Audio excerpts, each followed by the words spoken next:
Then the Spirit lifted me up and brought me to the gate of the house of the Lord that faces east. There at the entrance of the gate were 25 men, and I saw among them Jaazaniah son of Azur and Pelatiah son of Benaiah, leaders of the people.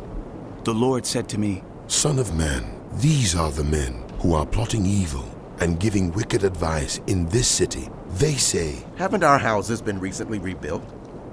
This city is a pot, and we are the meat in it. Therefore prophesy against them. Prophesy, Son of man. Then the Spirit of the Lord came on me, and he told me to say, This is what the Lord says. That is what you are saying, house of Israel, but I know what is going through your mind.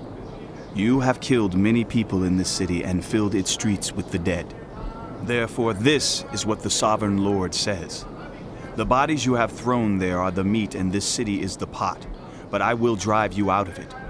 You fear the sword, and the sword is what I will bring against you, declares the sovereign Lord. I will drive you out of the city and deliver you into the hands of foreigners and inflict punishment on you. You will fall by the sword, and I will execute judgment on you at the borders of Israel. Then you will know that I am the Lord. This city will not be a pot for you, nor will you be the meat in it. I will execute judgment on you at the borders of Israel. And you will know that I am the Lord. For you have not followed my decrees or kept my laws, but have conformed to the standards of the nations around you.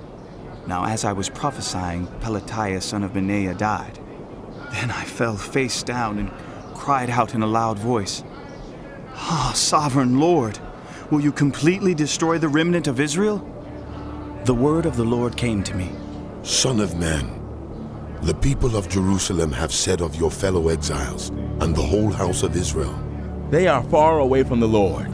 This land was given to us as our possession. Therefore say, This is what the sovereign Lord says.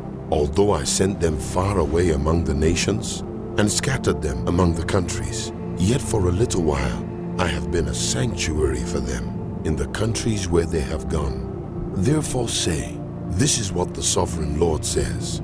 I will gather you from the nations and bring you back from the countries where you have been scattered, and I will give you back the land of Israel again. They will return to it and remove all its vile images and detestable idols. I will give them an undivided heart and put a new spirit in them. I will remove from them their heart of stone and give them a heart of flesh. Then they will follow my decrees and be careful to keep my laws. They will be my people, and I will be their God. But as for those whose hearts are devoted to their vile images and detestable idols, I will bring down on their own heads what they have done, declares the sovereign Lord. Then the cherubim with the wheels beside them spread their wings, and the glory of the God of Israel was above them. The glory of the Lord went up from within the city and stopped above the mountain east of it. The Spirit lifted me up and brought me to the exiles in Babylonia in the vision given by the Spirit of God. Then the vision I had seen went up from me, and I told the exiles everything the Lord had shown.